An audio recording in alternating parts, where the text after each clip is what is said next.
بسم اللہ الرحمن الرحیم اللہم صلی علی سیدنا و مولانا محمد وبارک وسلم صلی علیہ۔ پروگرام استخارہ کے ساتھ محمود احمد چشتی آپ کی خدمت میں حاضر ہے۔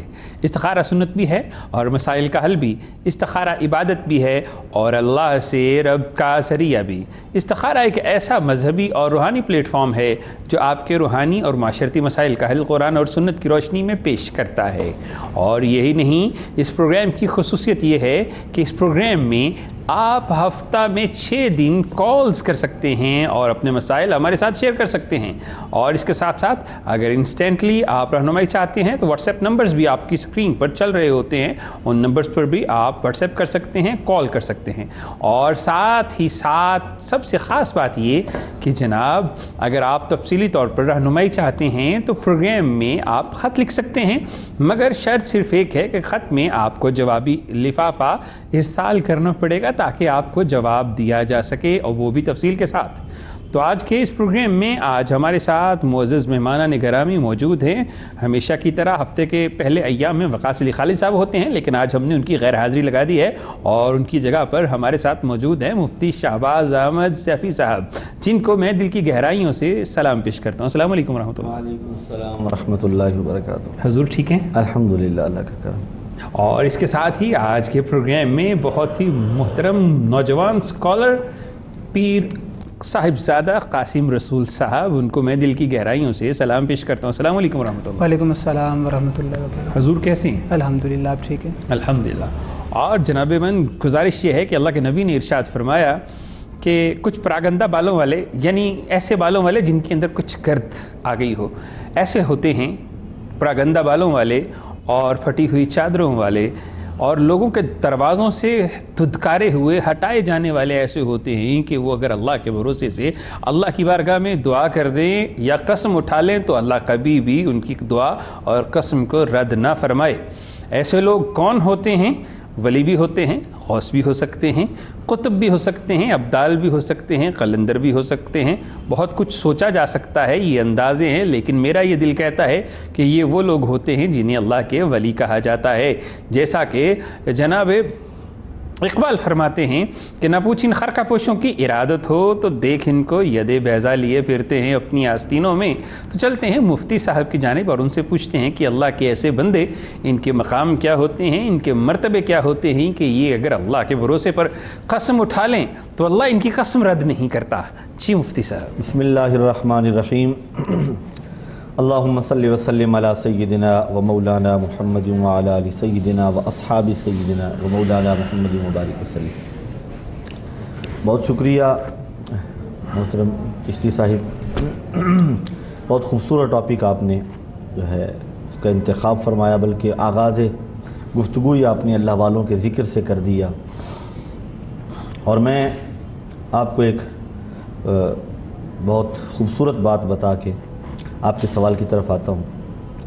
میں گزشتہ سے پیوستہ شب تھا پنڈ دادن خان، تو میری کوشش ہوتی ہے کہ جہاں بھی کسی حوالے سے جائیں تو وہاں پہ پوچھتا ہوں وہاں پہ کہ قریب کسی اللہ والے کا مزار ہو۔ رات میں محفل پاک تھی تو صبح پتہ چلا قریب اللہ والوں کی چلہ گاہیں ہیں۔ یقین مانیے 3 بزرگوں کی چلہ گاہیں بہت قریب قریب ہیں۔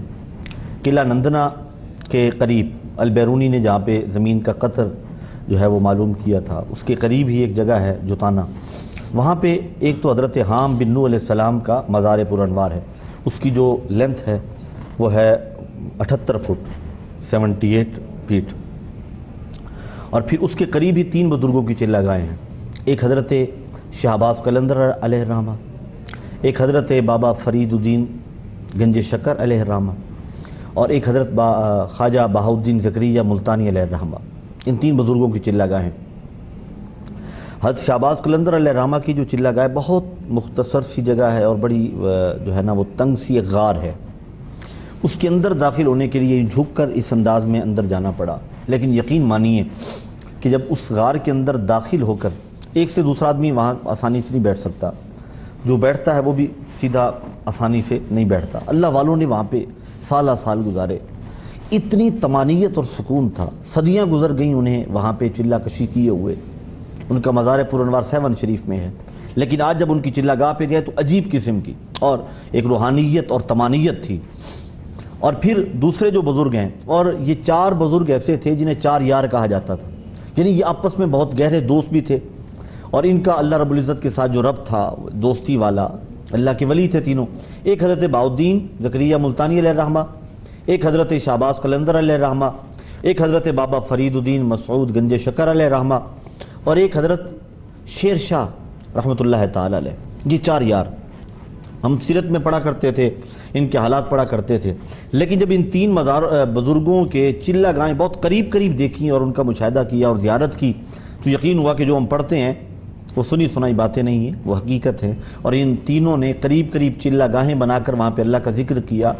ان چلہ گاہوں پر ایسے پہاڑ ہیں کہ جہاں پہ پانی کا نام و نشان تک نہیں ہے، لیکن اللہ کے ولی کے قدم جہاں لگے وہاں میٹھے پانی کے چشمے بہہ رہے ہیں۔ اللہ، میں ابھی وہاں سے جو ہے نا وہ اس علاقے سے ہوتا ہوا ابھی سیدھا یہاں اسٹوڈیو پہنچا ہوں، میری گاڑی میں چشمے کا پانی بھی موجود ہے، میں بچوں کے لیے وہ برکت کے لیے وہ لے کر آیا، اور ہر چشمے کے پانی کی لذت الگ ہے ان بزرگوں کے چلہ گاہوں کے قریب۔ اب یہ چیز دیکھیں کہ ایسی جگہ جہاں پہ ہم ٹیکنالوجی استعمال کر کے بھی پانی نہیں حاصل کر پا رہے، پہاڑیاں ہیں، پانی وہاں پہ ملتا نہیں ہے اور مشقت کرتے ہیں۔ ایک بزرگ وہاں پہ ملے، ضعیف تھے، انہوں نے بتایا کہ ایک ہمارا جو دور تھا جوانی کا تو ہمیں میلوں سفر کرنا پڑتا تھا پانی کا ایک گھڑا لینے کے لیے، اور وہاں جا کر بھی لائن میں لگے ہیں، انتظار کر رہے ہیں، لوگ اکٹھے ہیں، پانی لے رہے ہیں۔ آج اللہ کے ولی کی برکت سے وہاں پہ چشمہ بہہ رہا ہے، وہاں پہ لوگ بھی نہا رہے تھے، پانی بھی بھر رہے تھے، جانور بھی وہاں پہ پانی پی رہے تھے۔ تو یہ اللہ سے دوستی کرنے کا انعام ہے۔ اللہ کے بندوں کا اللہ سے تعلق جب مضبوط ہو جائے تو پھر میرا رب انہیں اتنا نوازتا ہے کہ صرف وہ نہیں، ان کے بعد صدیوں تک عوام الناس بھی اس سے مستفید ہوتے ہیں۔ اور جو بات آپ نے تمہید میں فرمائی، میں اس کی طرف آتا ہوں۔ اللہ کا ولی، حدیث پاک میں جن کا ذکر ہے، جو آپ نے علامات بیان فرمائی ہیں، یہ اللہ کے ولی ہوتے ہیں، اللہ کے دوست ہوتے ہیں۔ اور اللہ کا دوست بنتا کیسے ہے؟ لا یزال عبدی یتقرب الی بالنوافل۔ رحمت کائنات صلی اللہ علیہ وسلم ارشاد فرماتی ہیں، حدیث قدسی ہے، فرمایا میرا بندہ میرا قرب حاصل کرتا ہے نوافل کی کثرت سے۔ اب نوافل کا مطلب یہ نہیں کہ فرائض کو ادا نہیں کیا اور نفلی کاموں میں، پہلے فرائض ہیں، نماز فرض ہے، اس کی ادائیگی ضروری ہے۔ بندہ سارا سال نفلی روزے رکھتا رہے، رمضان کے 30 روزے یا 29 روزے، رمضان کا مہینہ روزے نہ رکھے، اسے کوئی فائدہ نہیں ہے، کیونکہ یہ فرض روزے ہیں۔ اسی طرح کوئی شخص ساری رات ایک ٹانگ پہ کھڑے ہو کے نماز پڑھتا ہے، لیکن نماز پنجگانہ با جماعت یا نماز پنجگانہ کی وہ ادائیگی نہیں کرتا۔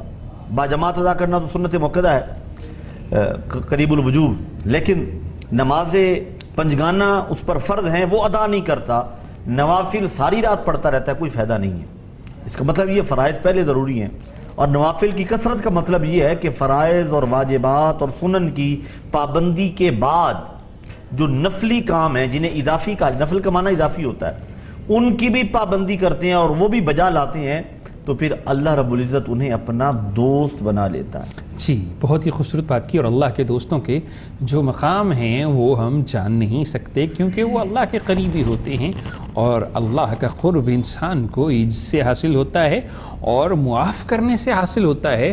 اور ابھی میں حدیث مبارکہ پڑھ رہا تھا کہ جناب موسیٰ نبی علیہ السلام نے اللہ کی بارگاہ میں عرض کیا کہ رب العالمین، آپ کا سب سے قریبی بندہ کون ہے؟ آپ کا سب سے قریب کون ہے جو آپ کی نظر میں عزت والا اور معزز ہے؟ تو اللہ کے طرف سے جواب آیا کہ اے موسیٰ، میرا قریب اور میری طرف سے عزت والا وہ شخص ہے جو بدلہ لینے کی طاقت اور استطاعت رکھنے کے باوجود معاف کر دیتا ہے۔ تو چلتے ہیں صاحبزادہ قاسم رسول صاحب کی جانب کہ جناب اللہ کے قریب ہونے کے لیے کیا کرنا چاہیے، اور کیا واقعی ہمیں اپنے کردار کو ایسا بنانا چاہیے کہ اگر ہمارے اندر یہ استطاعت، یہ طاقت، یہ قابلیت موجود ہو کہ ہم بدلہ لے سکتے ہوں پھر بھی معاف فرمائیں، تو کیا دل کو تسکین ملتی ہے؟ جی، اعوذ باللہ من الشیطان الرجیم، بسم اللہ الرحمن الرحیم، الصلاۃ والسلام علیک یا سیدی یا رسول اللہ وعلی آلک و اصحابک یا سیدی یا نور اللہ۔ جزاک اللہ۔ جس طرح میرے سے پہلے قبلہ مفتی صاحب فرما رہے تھے تو میں انہی کی بات کو آگے لیے چلتا ہوں کہ آج کے دور میں بھی جو پریزنٹ سچویشن چل رہی ہے، کنڈیشنز چل رہی ہیں، ایسے اولیاء موجود ہیں، ایسے علماء جو ہیں وہ موجود ہیں، لیکن صرف فرق یہ آ گیا کہ ہم لوگ اسے تلاش نہیں کر رہے، ہم لوگ ڈھونڈتے نہیں ہیں، ہم لوگ دیکھتے نہیں ہیں کہ ایسے علماء موجود کہاں پہ ہیں، ایسے صوفیاء، ایسے اولیاء موجود کہاں پہ ہیں۔ گزارش کرتا چلا جاؤں، جو ضرورت مند ہے، جو مصیبت میں مبتلا ہے، کہا جاتا ہے کہ ضرورت مند نہ دیوانہ ہوتا ہے، اسے پتہ چلے کہ تمہاری ضرورت فلاں دربار پہ پوری ہوگی، وہ بھاگتا ہوا وہاں چلے جائے گا۔ اسے پتہ چلے کہ یار تمہاری مصیبت فلاں پیر کے پاس جانے سے دور ہو جائے گی، فلاں عالم کے پاس جانے سے دور ہو جائے گی، وہ بھاگتا ہوا چلا جائے گا۔ لیکن گزارش کرتا چلا جاؤں، آج ہمیں جب کوئی بتائے کہ میری پریشانی وہاں پہ دور ہو سکتی ہے، مجھے پہلے تحقیق کر لینی چاہیے جس کے پاس جا رہا ہوں آیا وہ باشرع علماء میں بھی اس کا شمار ہے یا نہیں، باشرع صوفیاء میں بھی اس کا شمار ہے یا نہیں۔ جس طرح قبلہ مفتی صاحب فرما رہے تھے کہ آج بھی میں اس مقام پر جب گیا جہاں پہ وہ چلہ کیا کرتے تھے، تو وہاں کی جو روحانیت، وہاں پہ جو سکون، وہاں پہ جو لطف انہیں ملا، وہ آج بھی عرصہ گزر جانے کے بعد آج بھی وہ روحانیت موجود ہے۔ بالکل آج بھی ایسے علماء موجود ہیں، آج بھی ایسے صوفیاء موجود ہیں، لیکن فرق کیا آ گیا؟ ہم نے جب سنا ہماری مصیبتیں دور ہوتی ہیں تو ہم ایسے صوفیاء کے پاس چلے گئے، ایسے علماء کے پاس چلے گئے کہ جہاں سے ہماری پریشانیاں، جہاں سے ہماری مصیبتیں دور نہ ہوتی ہوں۔ میں حدیث مبارکہ سنا دیتا ہوں کہ صوفیاء کے ساتھ وابستگی رکھنے کا فائدہ کیا ہوتا ہے، صوفیاء کے ساتھ دوستی رکھنے کا فائدہ کیا ہوتا ہے، بزرگوں کے ساتھ پیار کرنے کا فائدہ کیا ہوتا ہے۔ حدیث مبارکہ کا مفہوم بیان کر دیتا ہوں۔ کریم آقا صلی اللہ علیہ وآلہ وسلم نے ارشاد فرمایا، بروز قیامت رب تعالیٰ کے نیک بندوں کو رب کی بارگاہ میں پیش کیا جائے گا، اور رب تعالیٰ جب دیکھے گا کہ ان کے نامہ اعمال میں نیکیاں بہت زیادہ ہیں، تو حکم ہوگا فرشتوں کو، اور رب تعالیٰ کی ذات اپنے اس نیک بندے کو حکم دے گی کہ اے میرے بندے تو جنت میں چلا جا۔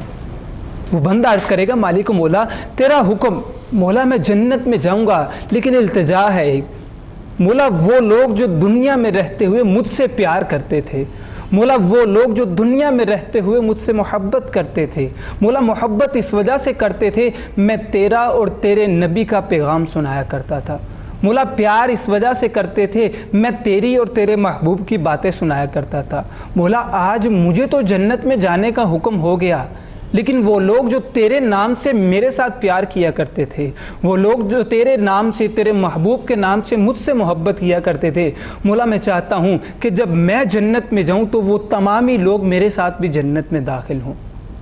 تو رب تعالیٰ کی ذات فرشتوں کو حکم دے گی، رب تعالیٰ کی ذات اس بندے کو حکم دے گی کہ اے میرے بندے، آج کے دن تو جس کو پہچانتا ہے اسے اٹھا کے اپنے ساتھ جنت میں لے جا۔ یہ فائدہ ہوتا ہے صوفیاء کی صحبت اختیار کرنے کا، یہ فائدہ ہوتا ہے باعمل علماء کی صحبت اختیار کرنے کا کہ بروز قیامت کریم آقا صلی اللہ علیہ وآلہ وسلم کے صدقے سے، کریم آقا صلی اللہ علیہ وآلہ وسلم کے امتی جو ایسے نیک امتی ہوں گے وہ ہم جیسے گناہگاروں کی بھی شفاعت کریں گے۔ جی، تو یہی چیز ہے جسے کہا جاتا ہے اولیاء کی نسبت، اولیاء کا وسیلہ، اولیاء کا تعلق، جو انسان کو اللہ کی بارگاہ میں برگزیدہ بنا دیتا ہے۔ وہ مقام جو انسان اپنے کردار سے حاصل نہیں کر سکتا وہ ولیوں کی نسبت سے حاصل کر لیتا ہے، اور یہی چیز ہے کہ جو مفتی صاحب فرمایا جس مقام پر اللہ کے ولیوں نے عبادت کی وہاں پہ تسکین ہے۔ بھائی وہ تسکین کس چیز کی ہے؟ وہ تسکین عبادت کی ہے، وہ ذکر اللہ کی ہے کہ جہاں پر مالک کائنات کو یاد کیا جائے وہاں پہ رحمتیں تو ضرور برستی ہیں، بلکہ رحمت خاص جسے سکینہ کہا جاتا ہے وہ نازل ہوتی ہے جس کے اندر تسکین ہی تسکین ہے۔ تو چلتے ہیں آج کے پروگرام جو کہ اس کا فارمیٹ ہے وظائف کی طرف، تو شروع کرتے ہیں مفتی صاحب سے کچھ ایسے وظائف کو جاننا جو عصر حاضر میں ہمارے گھروں کے اندر مسائل بھی ہیں، پریشانیاں بھی ہیں، اور آج کے عصر حاضر کی ضرورت بھی ہیں۔ تو مفتی صاحب سے پوچھیں گے کہ جناب کچھ لوگ ایسے ہیں کہ جو لوگ بار بار اپنے گھر کو بناتے ہیں لیکن وہ سیل ہو جاتے ہیں، پھر وہ اس گھر کے لیے بڑی پریشان ہو جاتے ہیں کہ مصیبت آ جاتی ہے، پریشانی آ جاتی ہے، آفت آ جاتی ہے، گھر سیل ہو جاتا ہے، وہ اپنے گھر والے نہیں ہو پاتے، تو انہیں کیا پڑھنا چاہیے اور کیا کرنا چاہیے؟ تو چلتے ہیں مفتی شہباز احمد سیفی صاحب کی جانب اور ان سے پوچھتے ہیں کہ جناب کیا پڑھیں ایسے لوگ جو چاہتے ہیں کہ اللہ انہیں اپنے گھر کا مالک بنا دے؟ جی، آپ نے بڑا خوبصورت سوال کیا ہے۔ عمومی طور پہ اکثر احباب اس حوالے سے پریشان ہوتے ہیں. جو شخص یہ چاہتا ہے کہ اللہ تعالیٰ مجھے اپنا گھر عطا فرمائے، اور اپنا گھر اللہ تعالیٰ کی نعمتوں میں سے بہترین نعمت ہے. اپنی چھت کا ہونا اللہ تعالیٰ کا ایک خاص انعام ہے. اور میں یہ سمجھتا ہوں کہ ہر نماز کے بعد ایک دعا ہے جو ہمیں مانگنی چاہیے. یہ وظیفہ نہیں ہے، وظیفہ یعنی پہلے آپ دعا بتائیں گے پھر وظیفے کی طرف بڑھیں جی. دعا وہ ہے جو آپ کے شامل حال رہے. کوئی بھی عبادت بجا لائیں، اس کے بعد اللہ کی بارگاہ میں دست سوال دراز کریں، اور میرا رب سوال کرنے والوں کا سوال کرنا پسند فرماتا ہے اور جواب عطا فرماتا ہے. ہو سکتا ہے نا دنیا دار کوئی کسی کو کسی کی بات کا سوال کا جواب نہ دے، لیکن میرا رب اپنے بندوں کے سوالوں کے جوابات دیتا ہے، اجابت اور قبولیت سے نوازتا ہے. وہ دعا بڑی خوبصورت ہے. وہ ربنا ہب لنا من ازواجنا وذریاتنا قرۃ اعین، اے میرے اللہ مجھے اپنی ازواج اور اپنی اولاد کی طرف سے آنکھوں کی ٹھنڈک نصیب فرما. یہ جو آیت مبارکہ ہے، قرآنی آیت، اسے اپنی دعا میں شامل کر لیں. ربنا ہب لنا من ازواجنا وذریاتنا قرۃ اعین وجعلنا للمتقین اماما. ہر شخص ہر نماز کے بعد دعا میں سے شامل کر لے. یقین مانے کہ گھر کے حوالے سے، گھریلو معاملات کے حوالے سے جتنی بھی پریشانیاں ہیں اللہ رب العزت انشاءاللہ حل فرما دے گا. اب آتی ہے اس بات کی طرف کہ اپنا گھر اپنا ٹھکانہ بیچ بیٹھے، اب بن نہیں رہا، مشکل حالات آئے تو ٹھکانہ بیچ دیا. بزرگ کہا کرتے ہیں کہ اپنا جو ٹھکانہ ہے، جو سر کی چھت ہے، کوشش کی جائے کہ اسے بیچا نہ جائے. اس کی وجہ یہ ہے کہ اپنا گھر ہو نا، فاقہ بھی ہو تو اپنے گھر میں بیٹھے نا، کوئی یہ تو نہیں کہہ سکتا کہ گھر سے نکلیں. تو اللہ رب العزت کا یہ خاص انعام ہے ایک اپنی چھت کا ہونا. اور اگر پھر بھی مجبوریوں کی وجہ سے یا بنا ہی نہیں پائے، ایسے تنگ دستی کا شکار رہے، تو ان کے لیے اللہ رب العزت کا ایک اسم گرامی ہے، یا مالکو. اللہ تعالیٰ کا یہ اسم گرامی، اس کا ورد کریں، لمٹ کوئی نہیں ہے، لا تعداد پڑھیں. انشاءاللہ اللہ تعالیٰ کے اس نام کی برکت سے اللہ تعالیٰ اپنے بندے کو اپنا گھر عطا فرمائے گا. جی.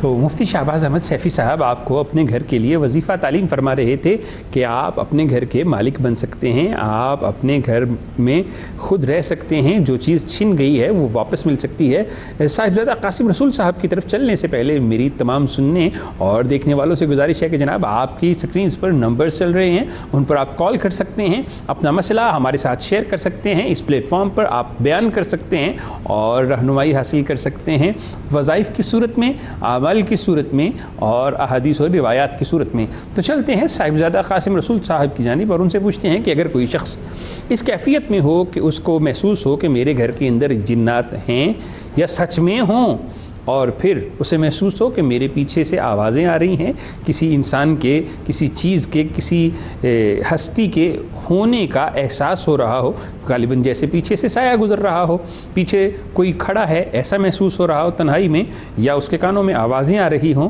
یا پھر گھر کے اندر کچھ پیرا نارمل ایکٹیویٹیز ہو رہی ہوں، تو انہیں کیا پڑھنا چاہیے اور کیا کرنا چاہیے؟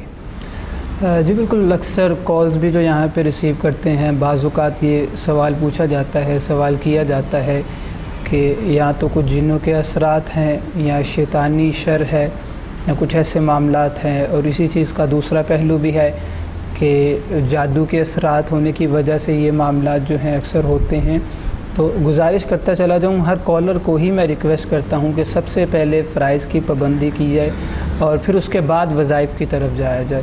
وظائف کی کثرت کر لیتے ہیں، وظائف کی پابندی کر لیتے ہیں، مقصد اس کا بھی یہی ہے کہ کسی طریقے سے رب تعالیٰ کا قرب نصیب ہو، کسی طریقے سے رب تعالیٰ کا قرب حاصل ہو جائے. لیکن فرائض کو ادا کیا جائے، جو چیز فرض کر دی گئی ہے.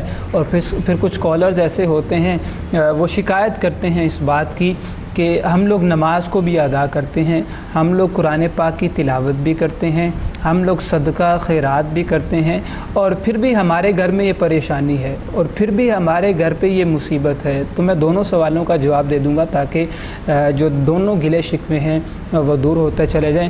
سب سے پہلے دوسرے سوال کا جواب دیتا ہوں کہ اکثر کالر یہ کہتے ہیں اور سننے میں بھی آتا ہے کہ قرآن پاک کی تلاوت بھی کی جاتی ہے، اور اس کے بعد نمازوں کی بھی پابندی کی جاتی ہے، گھر پہ درود پاک بھی کثرت کے ساتھ، اور گھر پہ جو ہے وہ کریم آقا صلی اللہ علیہ وآلہ وسلم کے فرامین پر عمل بھی کیا جاتا ہے، لیکن پھر بھی پریشانیاں نہیں جاتی، پھر بھی مصیبتیں نہیں جاتی۔ ایک حدیث مبارکہ میں سنا دیتا ہوں، یقینی طور پہ ایمان تازہ ہوگا کہ رب تعالیٰ اپنے بندے کو کسی آزمائش میں مبتلا کیے رکھتا ہے، رب تعالیٰ کسی طریقے سے اپنے بندے کو آزما رہا ہوتا ہے۔ پھر اس سچویشن میں ہمیں کرنا کیا ہوگا؟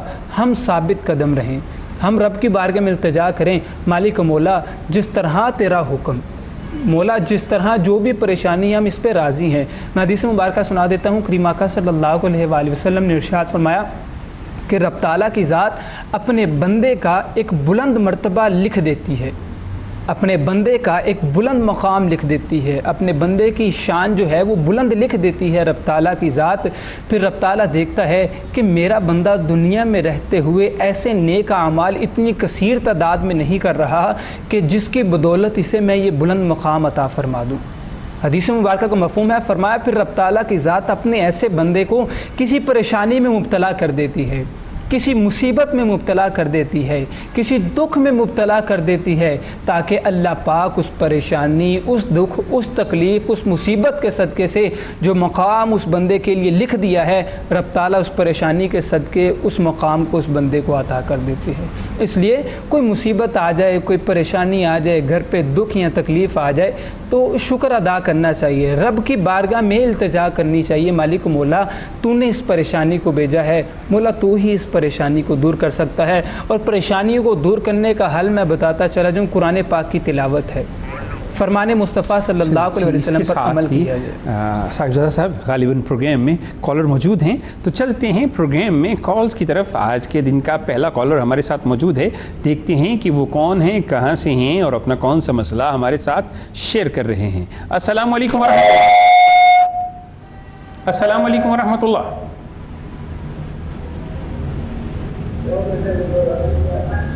السلام علیکم ورحمۃ اللہ۔ جی میری آواز آپ کو آ رہی ہے؟ السلام علیکم ورحمۃ اللہ۔ جی جی بولیے۔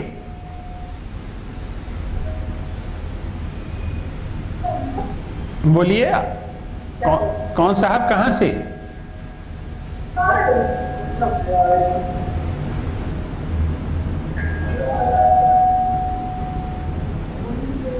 چلیں غالباً وہ بات نہیں کرنا چاہ رہے یا ٹیلی فون ملا کر ان کی توجہ کال کی طرف نہیں ہے، تو ایسا ہو جاتا ہے جناب، کال کرنے سے پہلے آپ دیکھ لیا کریں کہ آپ کا اگر کال مل چکی ہے اور پروگرام میں ہے، لائیو ہے، دنیا دیکھ رہی ہے اور سینکڑوں ہزاروں نہیں لاکھوں لوگ آپ کی آواز سن رہے ہیں، تو توجہ سے کام کرنا چاہیے۔ توجہ ہوگی تو ہی آپ کی بات ہم تک پہنچے گی۔ اور کال کرنے والوں سے گزارش ہے کہ جناب جب آپ کال کیا کریں تو ارد گرد کے ماحول کو دیکھ لیا کریں، ڈسٹورشن نہ ہو، وہاں سے کال کیا کریں اور کوشش کیا کریں کہ جو سوال آپ نے کرنا ہو اسے اپنے دماغ میں ذرا ریپیٹ کر لیا کریں تاکہ ہمیں کال سننے اور سمجھنے میں آسانی ہو اور آپ کی رہنمائی کرنے میں آسانی ہو۔ اور تیسری بات، جب کال کیا کریں تو ٹیلی ویژن کی آواز غالباً بند کر لینی چاہیے تاکہ بار بار ہمیں وہی آواز نہ سنیں اور آپ کے لیے بھی آسانی ہو اور ہمارے لیے بھی آسانی ہو۔ تو یہی چیز ہے جسے سمجھنے کی ضرورت ہے کہ یہ احساس ذمہ داری ہے کہ آپ پاکستان کے سب سے بڑے پلیٹ فارم اور پاکستان کا واحد پروگرام استخارہ ہے جو ہفتہ میں 6 دن آپ کی لائیو کالز لیتا ہے، دیکھنے اور سننے والوں کے مسائل جو ہے وہ حل کرتا ہے۔ یہاں سے آپ کو وظائف تعلیم کیے جاتے ہیں، یہاں سے آپ کے لیے آسانیاں تقسیم کی جاتی ہیں، یہاں سے آپ کی مشکلوں کو حل کرنے کے لیے مالک کائنات سے رابطے کا ذریعہ بتایا جاتا ہے۔ کون سی آیت کب پڑھنی چاہیے، کس طرح پڑھنی چاہیے، طریقہ بتایا جاتا ہے۔ بزرگان دین نے کون سا وظیفہ کس طرح کرنا چاہیے، جو طریقہ بتایا وہ جناب ہم اس پلیٹ فارم سے آپ تک پہنچانے کی کوشش کرتے ہیں۔ اور نہ صرف ہم، یہاں پر موجود ہمارے مہمانان گرامی، ہمارے مفتیان عظام، علماء کرام، پیر صاحبان، صاحبزادگان،